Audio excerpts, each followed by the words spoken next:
இன்றைக்கி கடவுள் நம்மளுக்கு கொடுத்துருக்க வசனம் மார்க்கு 5:19. இயேசு அவனுக்கு உத்தரவு கொடாமல், நீ உன் இனத்தாரிடத்தில் உன் வீட்டிற்கு போய் கர்த்தர் உனக்கு இறங்கி உனக்கு செய்தவைகளை எல்லாம் அவர்களுக்கு அறிவி என்று சொன்னார். இந்த வசனத்தை கொண்டு கடவுள் நம்மகிட்ட என்ன சொல்ல பார்ப்போம். இங்கே லேகியோன் என்ற அசுத்த ஆவிகள் கிட்டத்தட்ட 2000க்கும் மேலே உள்ள ஆவிகள் ஒரு மனுஷன் மேலே இருக்குது. அந்த ஆவிகளை தேவன் பன்றிகள் மேலே போக பண்ணி அந்த பன்றிகள் எல்லாமே கடலில் குதித்து செத்து போக பண்ணினார். அந்த ஆவிகளும் அந்த பன்றிகளோடு சேர்ந்து செத்து போயிடுச்சு. இந்த மனுஷன் குணமான உடனே இயேசுசாமி கிட்ட உங்கள் கூடவே நான் வாரதுக்கு அனுமதி கொடுங்கன்னு சொன்னபோது தேவன் இல்லை வேண்டாம், நீ உன் இனத்தார் இடத்துக்கு போய் தேவன் உனக்கு செய்த அற்புதத்தை சொல்லுன்னு சொல்கிறார்.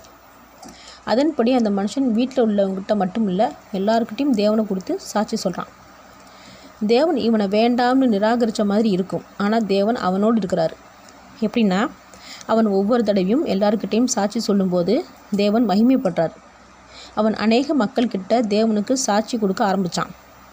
ஆனால் நாம் தேவன் கூடவே இருக்கணும், தேவன் நம்ம கூடவே இருக்கணும்னு ஆசைப்படுறோம்.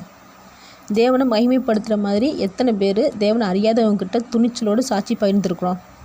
இந்த மனிதன் சாட்சி சொல்லும்போது எத்தனையோ பேர் இவனை பைத்தியம் பிசாசு பிடிச்சவன்னு சொல்லியிருப்பாங்க. ஆனாலும் அவன் சாட்சி கொடுத்ததை நிறுத்தவே இல்லை.